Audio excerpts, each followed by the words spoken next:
Mr. Owais Mateen with us. Mr. Owais Mateen Hamid. Yes. He's a systems engineer working at General Motors with ADAS, Autonomous Driving and Active Safety organization. He completed his bachelor degree in systems engineering from KFUPM in 2017, and his master's degree is in systems design engineering from University of Waterloo with the Socially Intelligent Robotics Research Lab in 2021. His research interests include mobile robotics, multi-agent robotic systems, human-robot interaction, analogs, and complex systems. Okay, so please welcome Mr. Owais. Thank you. Thank you for the introduction that you're doing. So, I am, by way of introduction, I am first and foremost a student of the university, I suppose an alumni at this point. But yeah, I'm currently working with General Motors and just having a talk about autonomous driving because that's what we work on. I specialize in mapping and localization. That's essentially what we work on. But I was having a talk with Dr. Simon Freak, and we decided to do this seminar in a rather ad hoc fashion. So today, what I want to talk about is the understanding the state of the art, what's out there in the industry, in the academia. We'll probably focus more on the industry because that's where my experience is. I have more experience, but we'll have a look at some of the open source initiatives as well, and a little bit about what the academia has been doing in terms of autonomous vehicle research. So I think what we'll do very quickly is go over the outline. We'll look at some of the SAE definitions. So the SAE is the Society for Automotive Engineers. And this is basically a society full of engineers who work on cars for the most part. We'll look at why we want to do autonomous driving. What's the purpose of autonomous driving, as stated by people in general. We'll look at a generic systems design architecture of what an autonomous vehicle should have, and where people have taken that basically. What parts of architecture people use, what parts of architecture people do not use. And then we'll look at some of the products in the industry. We'll look at the most famous one, which is Autopilot, or full self-driving, as Tesla likes to call it. We'll look at Super Cruise by GM. It is one of the top products out there. It's not me promoting the product. It is definitely a good product that's out there. And we'll look at something very interesting that Audi has come up with this year itself, 2023, which is their AI traffic jam pilot, which is a very interesting concept. And then we'll look at some of the challenges along the way, for sure. So let's look at the SAE, the J3016 definition of what makes an autonomous vehicle autonomous, and what a human is supposed to be doing when they are in the driver's seat, when they're in one of these vehicles that have autonomous features, right? So at level 0, this is something that you probably have seen. At level 0 through to level 2, you are driving. It's a very interesting, it's a very important concept because we'll keep coming back to this later on. You are in charge, you are in control of the car. Later on, we'll see about the other levels. But here, level 0 to level 2, which is what most cars have right now, you have full responsibility of your own car, right? You must constantly supervise the highway, the motorway, wherever you are, and you must be ready to take over steering, braking, accelerating, all of these features, right? The onus is on you. You are responsible for the car, right? Let me hide this. Okay, there we go. Okay. So for level 3, you're not driving, essentially, when these features are engaged, but when the feature requests you to drive, you need to drive. That's level 3. Levels 4 and 5 are automated driving features, where the feature will not ask you to take over, right? There are certain companies that have reached this part. Most people are here. There's nobody here. 4 and 5. So if somebody claims that they're at 4 and 5, you know that you're not looking at someone who genuinely knows or understands what is going on with automation in driving. So I thought this was very interesting. What are the example features of what level 0 is supposed to be doing. It's supposed to do automatic emergency braking. You've seen these features before, the blind spot warning and the lane departure warning. So if you're moving out of your lane, it gives you some sort of a beep or a warning. A lot of the cars from 2016 to 2017 onwards have these features.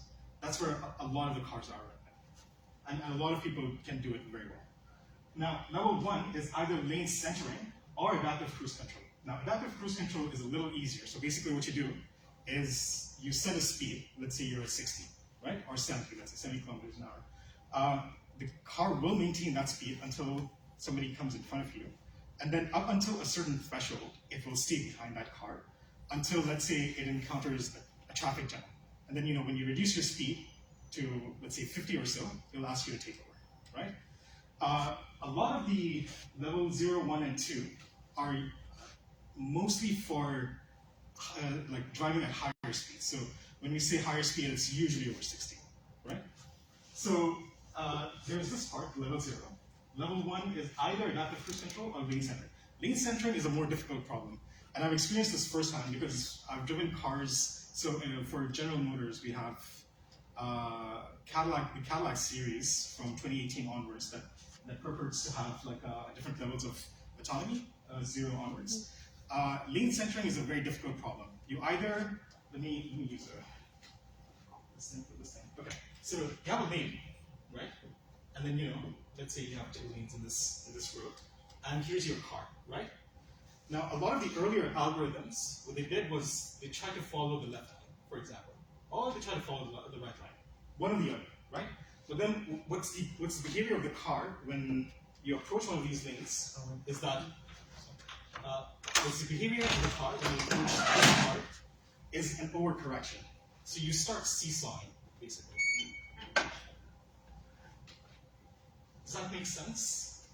So you basically try to follow the left lane, the left part of the lane, but then you oversteer, and then you start seesawing, basically.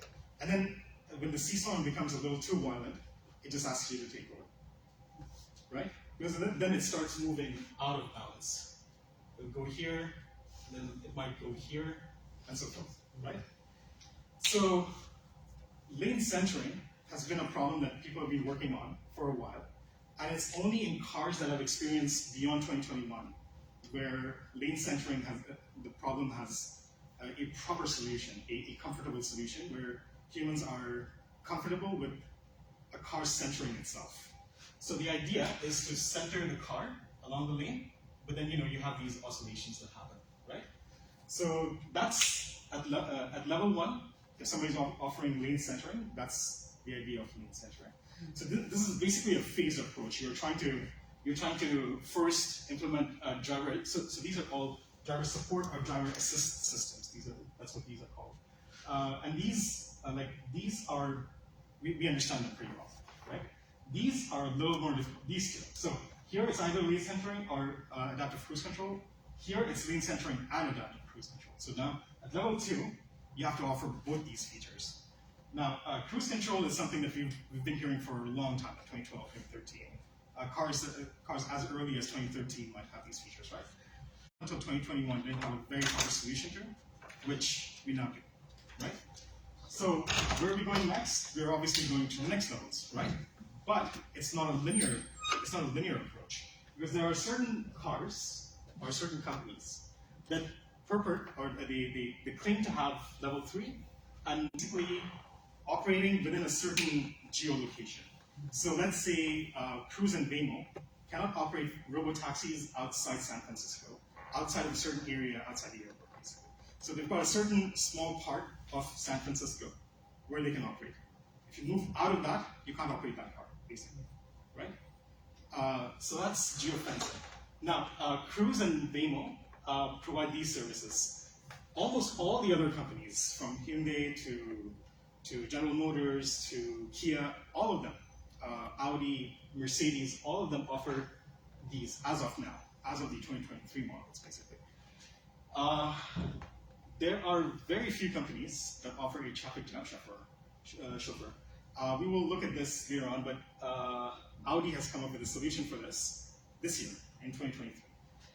Now, what is the ideal? The ideal The only company that claims SAE level 5 is Tesla. And it's a dubious claim at best. So it says it's basically level 4, but then all of these combined, right? So that's the phased approach that people have been taking towards autonomous driving, or people in the industry have been taking towards autonomous driving. If you move forward about the why of it, it's just a very quick slide on why we think we need autonomous vehicles and autonomous driving. But this is an ethical question that a lot of people keep debating about, just about everywhere, from Europe to the US and Canada. Why do we need these? So the answers range from preventing accidents, so McKinsey, for example, that reference is from McKinsey, which is which provides reports on what autonomous driving should look like in the future. So McKinsey says that safety might increase and it could reduce in Europe the number of accidents by 15% by 2030. So one of the claims of why we need autonomous driving is a reduction in accidents, right? Now, there are 3 other use cases where companies have presented, or automobile makers have presented autonomous driving. So there are 3 specific use cases for it, for why they want to use it.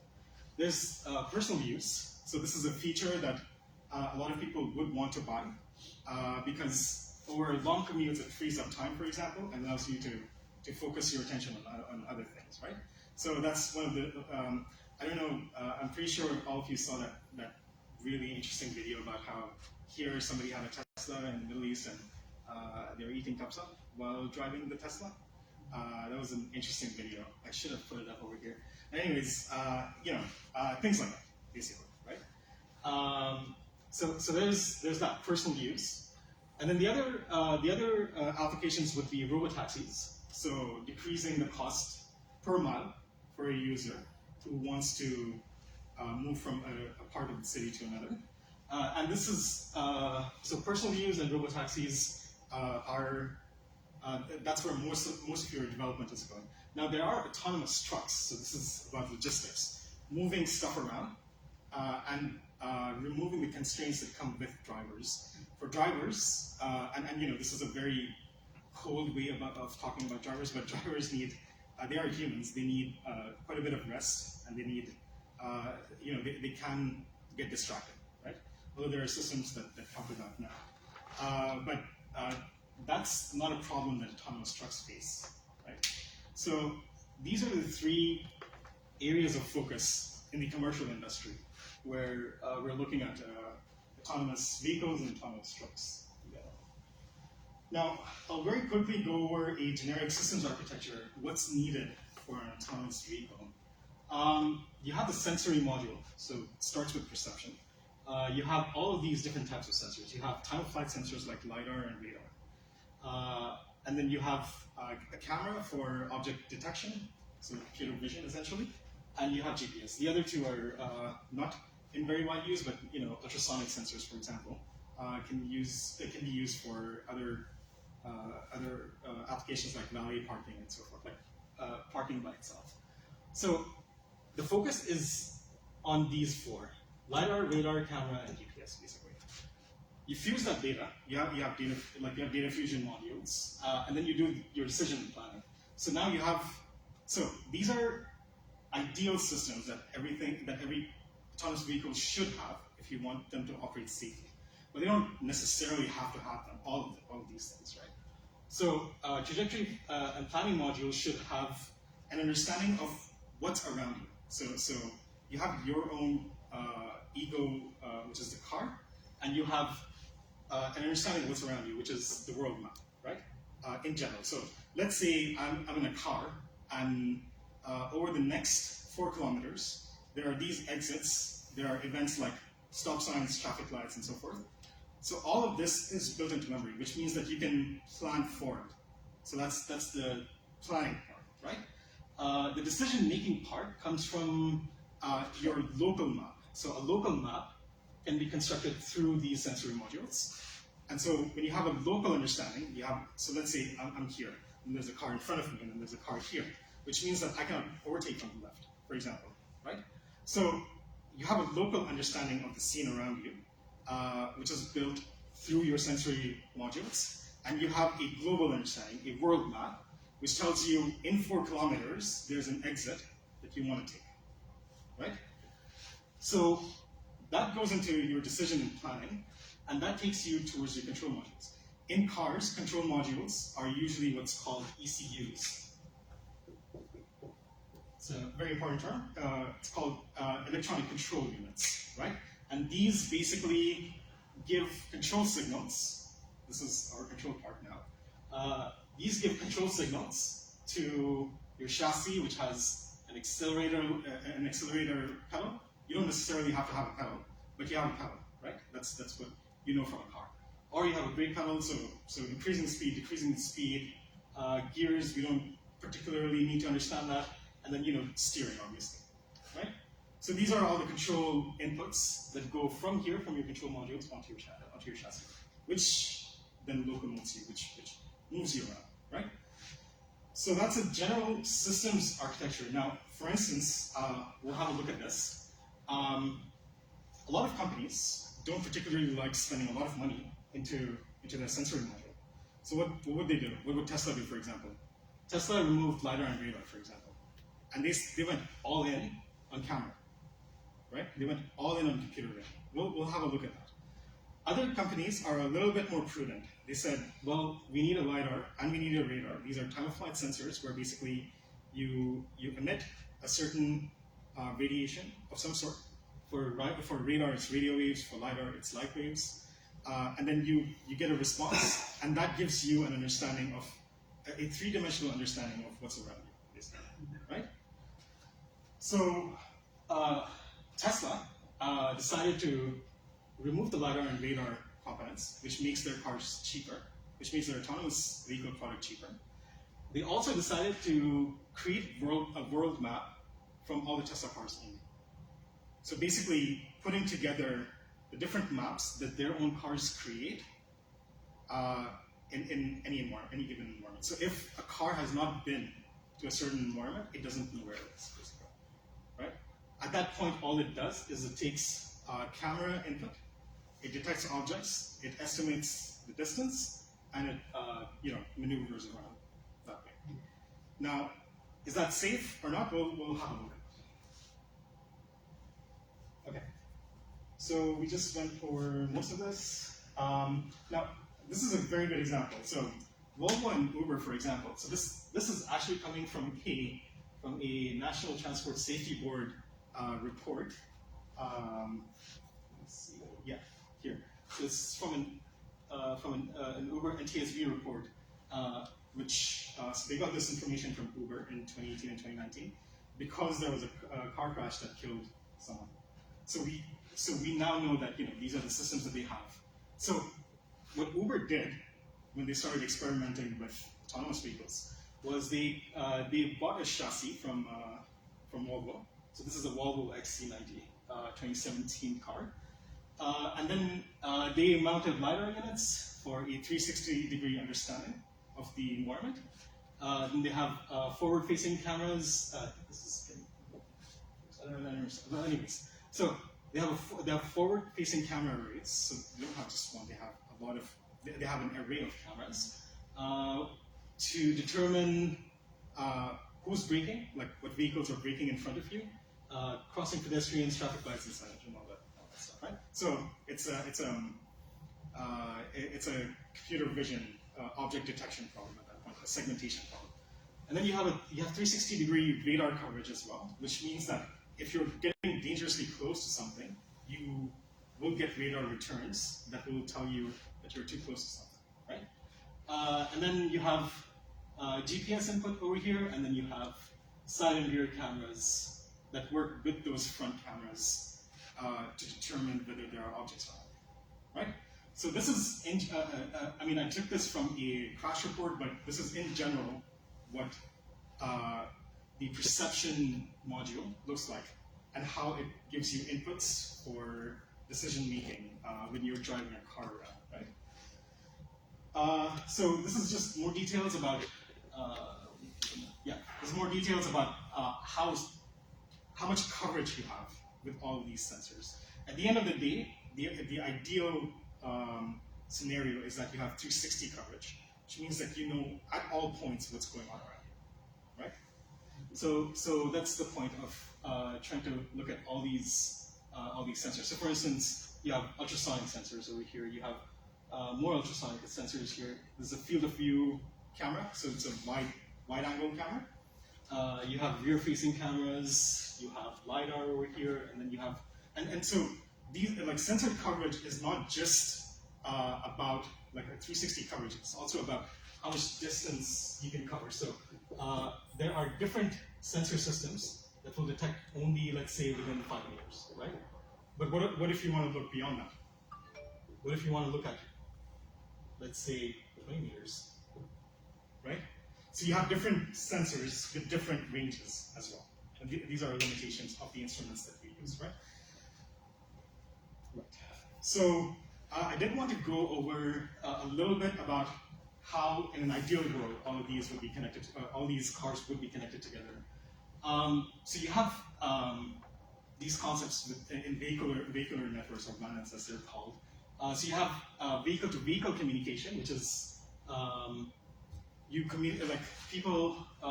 cars communicating with each other, like these two blue cars, for example. Now you can have cars that are connected to you that are 1 degree removed, so you're directly connected to the car, or they might be multiple times removed from you, right? So you might be connected to this car, but that only gives you an understanding of what's around you. So they can be used for short-range applications like lane merging and so forth. But what about trying to understand whether there's traffic elsewhere, right? So you could be connected to this car, which could be connected to cars over here, right? And that would give cars over here an understanding of what the traffic situation looks like over here, right? And that would then tell you that, if there's a traffic jam over here, I should avoid this area, right? So that's single hop versus multi-hop systems and how they differ. So multi-hop systems, so it's basically the same concept as LinkedIn, right? So I don't know if you've heard, but you're connected to everyone at least 6 degrees removed, right?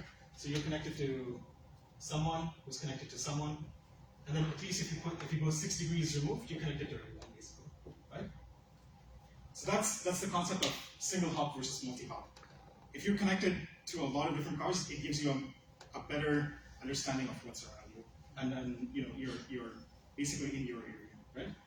Now there's also vehicle to infrastructure, which means that, for example, if you're in a parking lot or in a gas station, you would get to understand from that infrastructure how many spots there are available in a parking lot, for example. How do you detect that? That's another problem, right? But let's say you have information. You have a 500 lot parking lot, right? So you have 500 spaces in there. Let's say there are 300 that are occupied.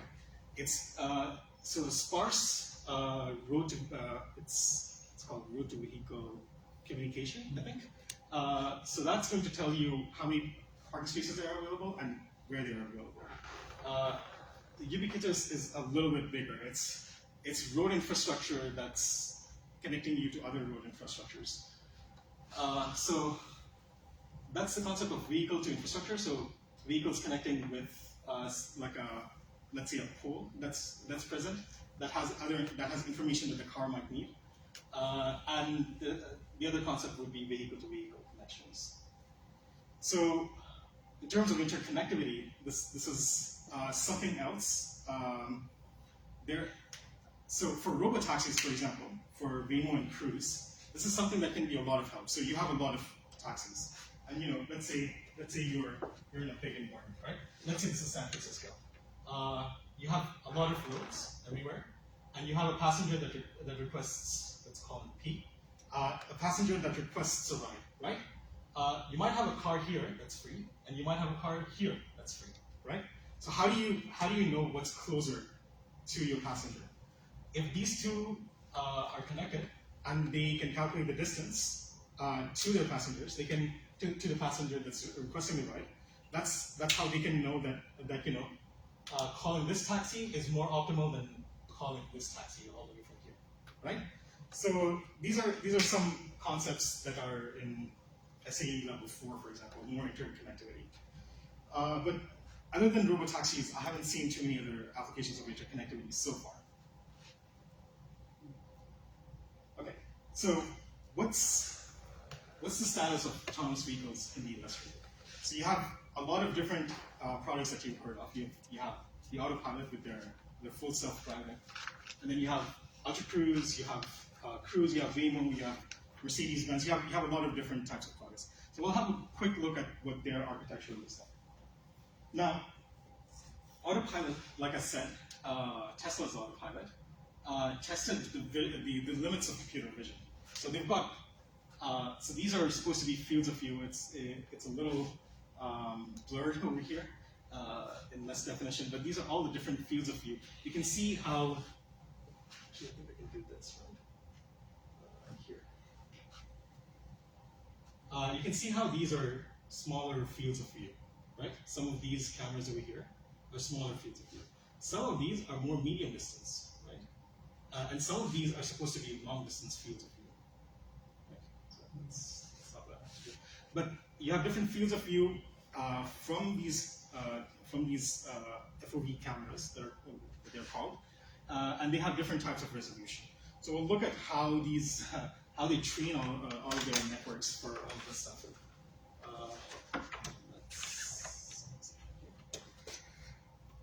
Right. So all of this stuff, like all the data, all of what I'm about to show you, this is a very bad picture. But all of this stuff has been taken from Tesla AI data, which is something that they did last year when they announced that they were going to move to an entirely computer vision-based system, and they were going to remove the LiDAR and the radar, right? So they look at different trips, right? They look at different like details or definitions. So you have less than 3 pixels, less than 7 pixels, less than 1 pixel, and then you look at multiple trips, and then you have so you have to label all of this data. So what they did through to 2021 was they labeled 5 million hours of data. They first outsourced that, and then when they outsourced, so all of this was led by a pretty famous computer vision scientist by the name of Andrej Karpathy. I'm not sure if people have heard of Karpathy. He's a pretty famous, he's a graduate from Stanford, and he's a pretty famous computer vision scientist. So Karpathy was the chief technical officer at the time, and he oversaw labeling. Labeling is a very, very important part of any artificial intelligence algorithm. So he oversaw labeling of data.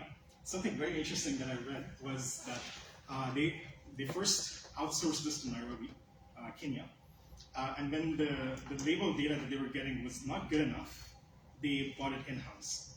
When they bought it in-house, they didn't really adhere to data, the different legal contracts that come with using that data. So they kept sharing these clips with each other, and they got to see Elon Musk's own house through his car, basically.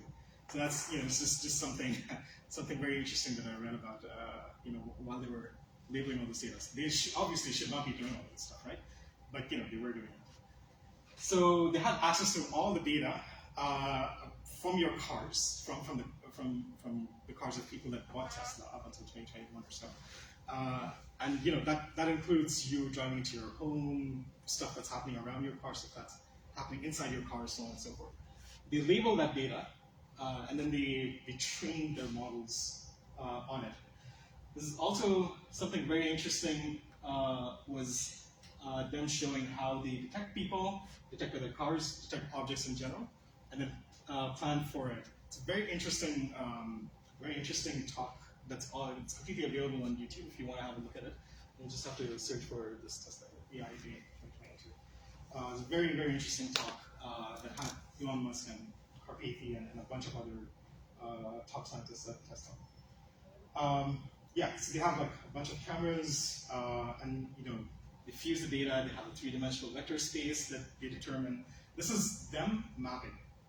They're mapping the local environment around them and making decisions based on that. They have no global map, so they don't have a world map.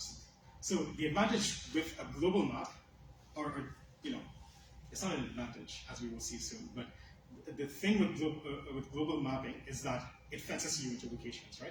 If you don't have that map embedded in your car, you can't go there. But what Tesla said was, if you don't have a global map and you're only constructing a local map, then you don't need to map things in advance, right? It's just your car mapping things out for you, basically, right? So that's what they're doing here. Now we're going to look at how that went wrong for them. And I actually wanted to use a Washington Post interactive. I really liked how they, something happened in 2019. We're going to have a look at that. And in the case from then, the legal case, is still ongoing. In 2023, they determined that it was the person who was driving the car and the autopilot was on. They determined that the person who was driving the car was responsible. So do you remember how we said, you know, in level 0 to 2, you are yourself responsible for the car? So in a court now, that's what they said. That if you're driving the car and you crash, even while the autopilot was on, it's your responsibility. It's not the responsibility of Tesla. So we'll have a look at a very, very quick look at how this happened. Okay. Okay, so here you have delay. Okay, here you have Jeremy Banner. He was a software engineer who was driving to his work on a fine 2019 morning. And this is a very interesting interactive. So he heads out of his home in his Tesla Model 3 at 5:50 a.m. Right? So this is a first-person perspective now. So on his car, on the screen in his car, he sets a cruise control to the maximum that they allow. So 69 miles an hour, which is about 105 kilometers per hour. So 69 miles would be about 105 to 110 kilometers per hour. That's a pretty decent speed, right? Like it's a pretty fast speed. So he's driving on this particular highway. It's not really a highway, but let's call it a highway. US 441, where the speed limit is 55. Okay, but he sets his cruise control at 69, and then he turns on the autopilot. Okay, so this is the situation at the moment at 6:16. Now, this is very interesting. What's going to come up? The safety system design in Tesla is just a notice, right? In the notice, what they say is, please keep your hand on the wheel and be prepared to take over at any time, right? That is the safety system design that Tesla has, right? We're going to contrast this with another product later on. So that's why I want you to keep this in mind. All they do in order to ensure your own safety is say, keep your hand on the wheel and be prepared to take over at any time. Okay? Now, with Tesla's documentation, what they said was that 441 is a highway with cross traffic, as in you can have other cars coming in front of you because they want to turn into other traffic, right? So technically, you're not supposed to be using autopilot on 441, but because they don't have a global map and they don't have geofencing, nothing, nobody knows that they're not on 441 or they are on 441, right? So who's going to tell this person, Banner, that he's not supposed to use it? Nobody told them that, right? So they might have it in their documentation that you're not supposed to use autopilot on 441, but nobody's telling him that. He didn't read the documentation. He's a software engineer. Anyways, that's a software engineer. So 2 seconds later, what Tesla detects, the data log says that there's no driver applied wheel torque, which is their way of saying that nobody's hands are on the wheel, basically, right? So driver applied wheel torque just means that nobody's controlling the wheel, right? And then here's a first-person perspective. The autopilot does not detect the hands, and it's supposed to flash a warning. Here's another system design. It's supposed to flash a warning after 25 seconds, but Banner does not have that much time, right? So when you don't place your hand on the thing, on the wheel, you have 25 seconds, and after 25 seconds, it's going to give you a warning, but not in between that time period, right? And this is going to happen in 2.4 seconds. So he does not have 25 seconds. So from the side, you have this truck. This truck, he stopped here. There was a stop sign here. He stops here, and he has to go through this gap over here onto the other side, basically, right? So it's early morning. It's 6 a.m. and nobody people can't see the road clearly, basically. So that's the problem, right? Okay. So the truck enters Tesla's lane of traffic. So now he's approaching at 110. That's his speed, right? And then 2 seconds before this image that comes from the front camera module of the Tesla. This image is the actual image from the camera. Nobody's paying attention. Manor is not paying attention. The truck driver is also not paying attention, right? So this is the image of a truck very close by, but nobody detects this truck as a truck. Now, for example, if you had a time-of-flight sensor, like a LiDAR or a radar, even if they don't detect that there is a truck in front of you, they will detect that there is something in front of you, right? Like a radar or a LiDAR. But a camera cannot detect that because it's not 100% accurate. There's no such thing as a 100% deep neural network accuracy. It doesn't exist, right? So the camera does not detect it, and he's already that close to the truck, and he stands no chance. That's it. He's at 70 miles an hour, which is 105, 110, and he shears right through. He slams right through. And then there's like a long report. This report actually came out in 2023, just now, because this case just came to a conclusion. And I just wanted to show you what the car looked like at the end. Now you would be forgiven to think that this is a coupe and it doesn't have a roof, right? It's actually not a coupe. It went through the truck. But the driver survived? No. Oh. He passed away immediately on impact. And what the truck driver said, this is the truck after the hit. It's barely anything on the truck. What the truck driver said later on is that he felt a small jolt. That's what he felt. It smelled like a small vibration, right? So that's how things can go wrong with an autonomous vehicle. That's the whole point of what I was trying to say. Because of the camera rather than having a sensor like LiDAR or radar. Yeah, so you have that's your system design. Your system design towards safety is that you removed the radar and the LiDAR, and now you're dependent entirely on computer vision algorithms, but computer vision algorithm is not 100% accurate, right? That's the point. It's common sense, isn't it? I mean, you and I say it's common sense, right? How come the engineers are sitting in the Tesla? Yeah. So you and I say it's common sense, They can't see through. But Tesla is going to give a lot of money to the California Highway Transport Safety Board.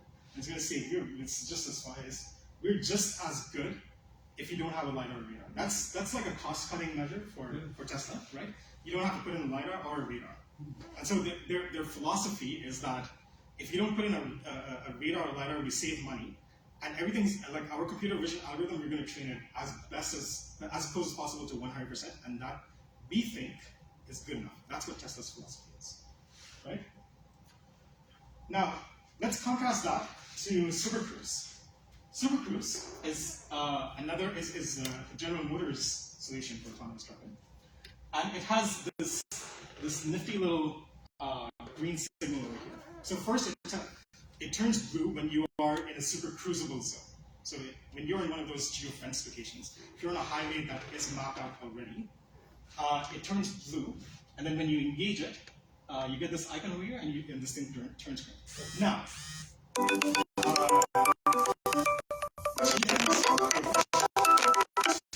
safety is not some screen that says you're responsible for your car. What they do is they have these, well, it's not pictured over here, actually, but they have two cameras over here. One of them is a time-of-flight, like an ultrasonic sensor, and one of them is a computer vision sensor. And this looks at your face, and the moment it understands that the vector of your eyes is shifted away from the highway and onto something else, that's the moment it immediately tells you that I'm going to disengage unless your attention goes back onto the road. Immediately. So within 2 seconds, it makes the decisions. It tells you, I have detected that your eyesight is not on the road in front of you, and if you don't return your eyesight, I'm going to disengage. So here's another system design that's built into your car. It's not a simple warning, and this has been adopted by most of the industry, by the way. So this is not GM specific. It's in most of the trucks. So most of the autonomous trucks have this feature, because autonomous trucks are not entirely autonomous right now. So, but then like systems like computer vision systems like this can also detect when a driver is about to go to sleep, like about to fall asleep, for example. Right? So there are other use cases as well. So if the driver is about to fall asleep, it's going to vibrate the seat, and it's going to ask the driver to pull over and stop for at least half an hour, right? But the problem is, that report goes to Amazon, and it gets on this permanent record and all that stuff, right? The point being, though, that this is a safety system design baked into your architecture, right?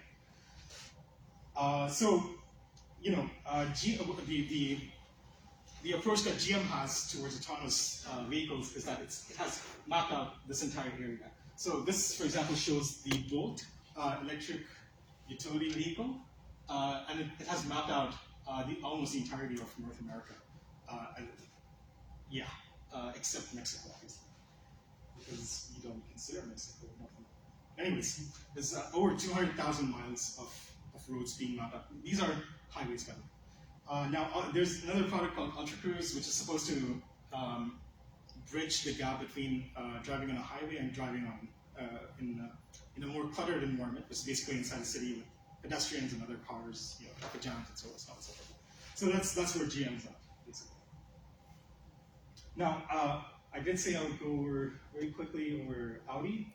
Audi has a traffic jam pilot, which is, so as of 2023, as of right now, Audi is the only company that can say with confidence that they have level 3. They came out with their AI traffic jam pilot, which is supposed to be in environments like these. Like you're on a highway and you're surrounded by other cars and there's like a traffic jam and so forth. And it basically warns you. This is who speaks German?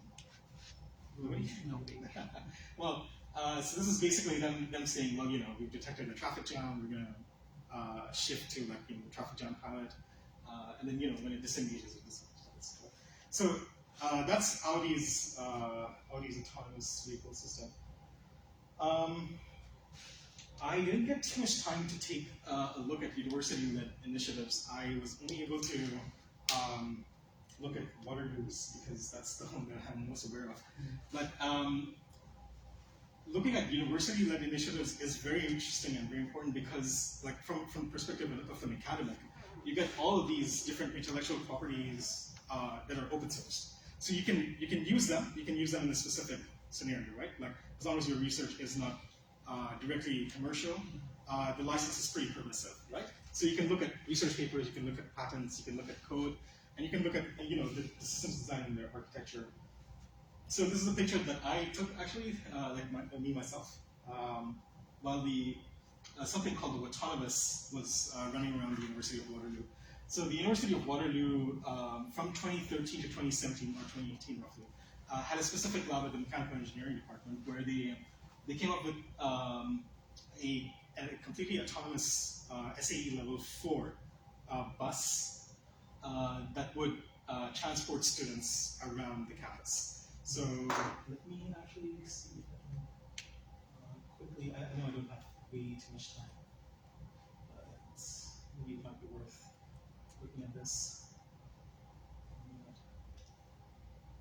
Right. So you have all these different ones, and the good thing about this is that all the data is open source, so you can have a look at all their data, like the data that we captured from their sensors, their systems design, all of this stuff. So you have all your modules that we talked about, and then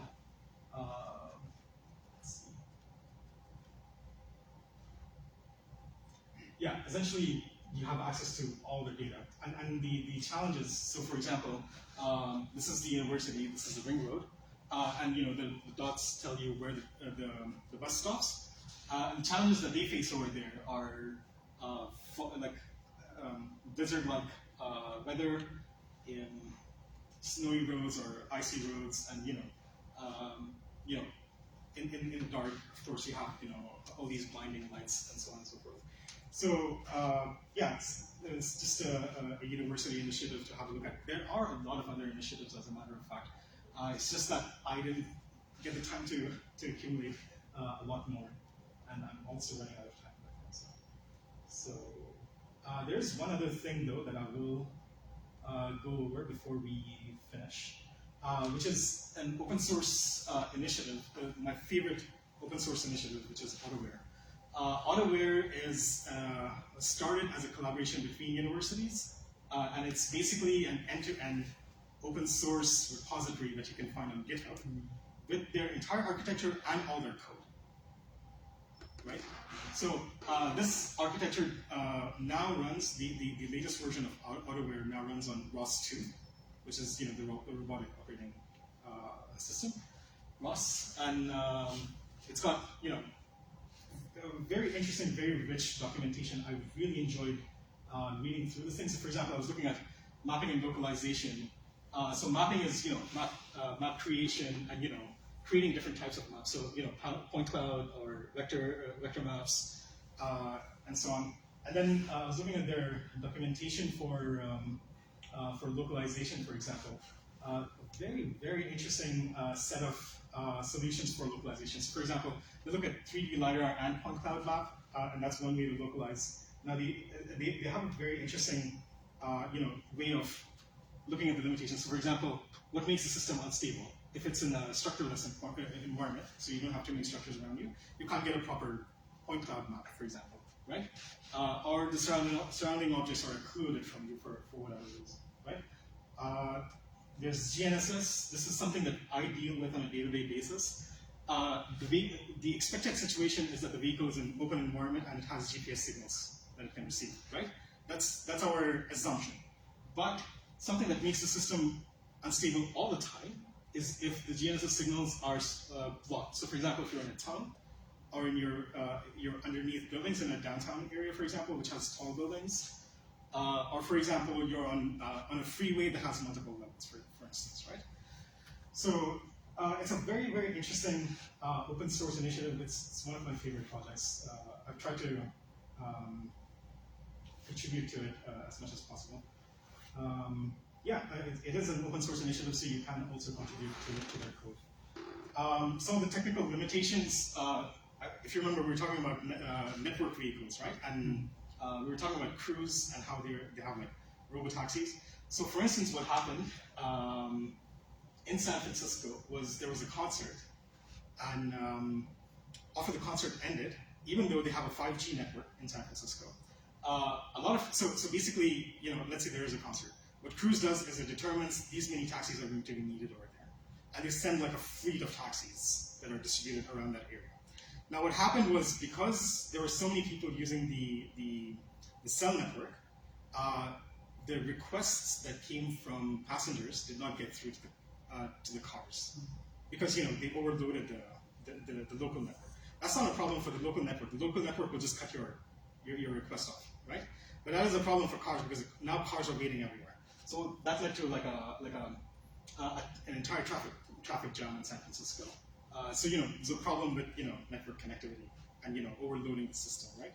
So sometimes the system cannot, or the technical or the technological infrastructure cannot follow along with all the initiatives that you have. And these are all problems that for instance, Waymo very smartly decided to not mass produce robotaxis, and so now they're looking at the problems that Cruise faced, and they're adapting their response to that.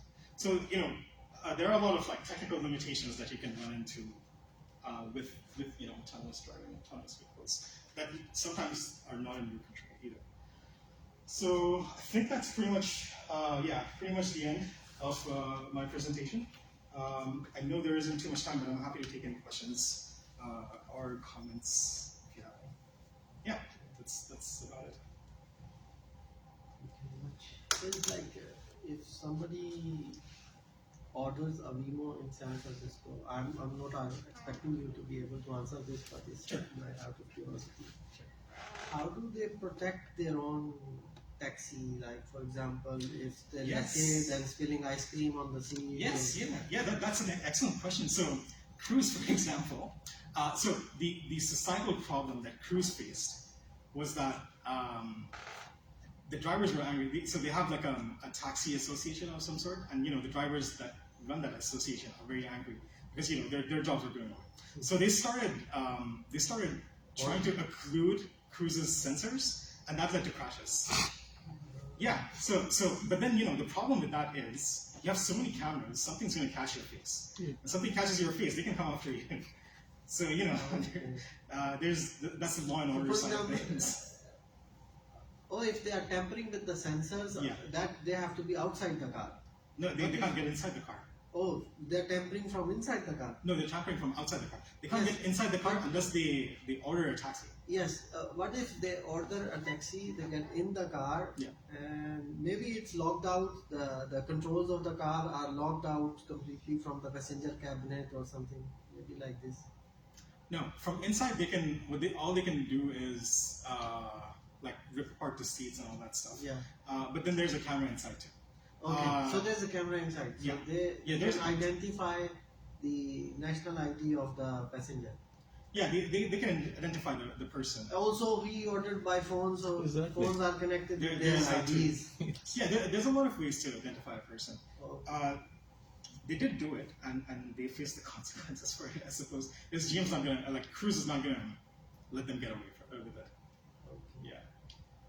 So yeah, this is definitely something that's happened quite a bit. Yeah, I mean I think this kind of advancement in technology would also require modifications in the law, like Yes. the legal. Yes, absolutely. Yes, So agreements. Yeah, so the states, all the states across the U.S. Came together to put these laws. So that standard that you saw earlier, let me go all the way back to the first that we went to. This standard was actually agreed to by the state governments across the U.S. So traffic safety is the responsibility of a state. National traffic safety, like big events, are the responsibility of the federal government in the U.S. So this standard was agreed to by all governments, all the local governments. And so what they said, and what this year proved, so there were two cases, one with Uber and one with Tesla, where the driver who engaged one of these levels of autonomous driving killed a person, or in one case, killed two people. So in this case, and then they... The case of Jeremy. Yeah. Okay, I understand Tesla does not know that this is Highway 441 and the speed limit is 55. But Jeremy did know that, right? Yeah, he did. Yeah. So he basically committed a crime that he was going over limit. Yes, it was his own responsibility.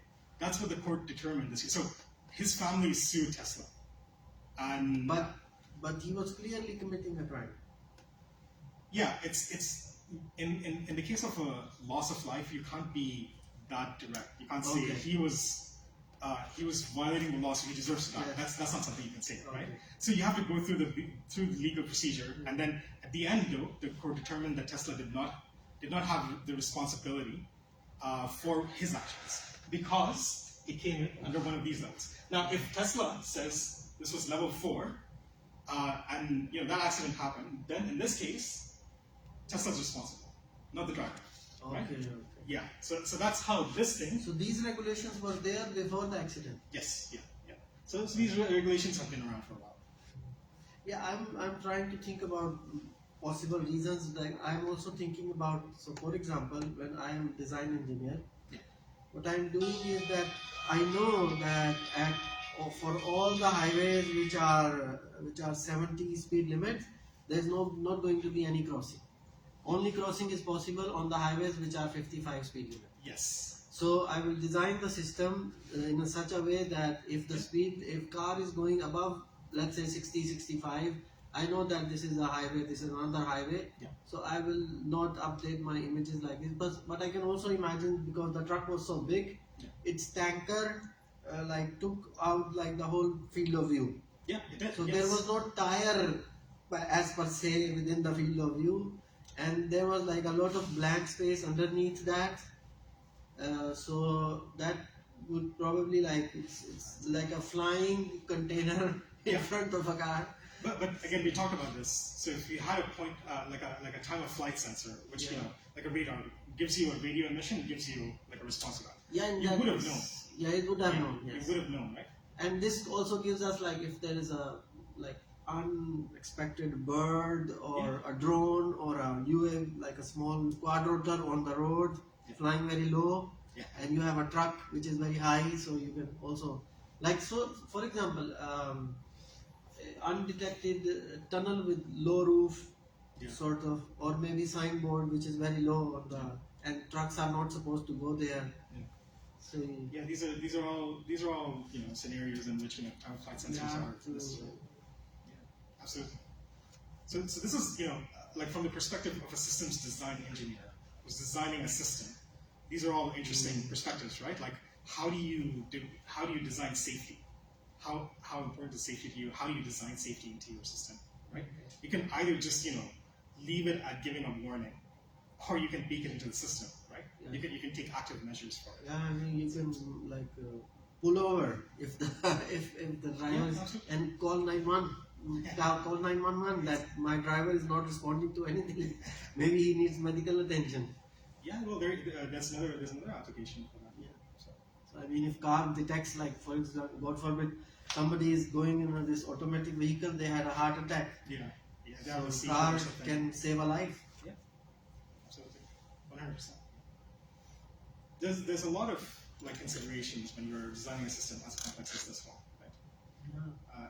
Yeah, absolutely. Okay. Thank you. I'm happy to end this over here if that's if there are no other questions.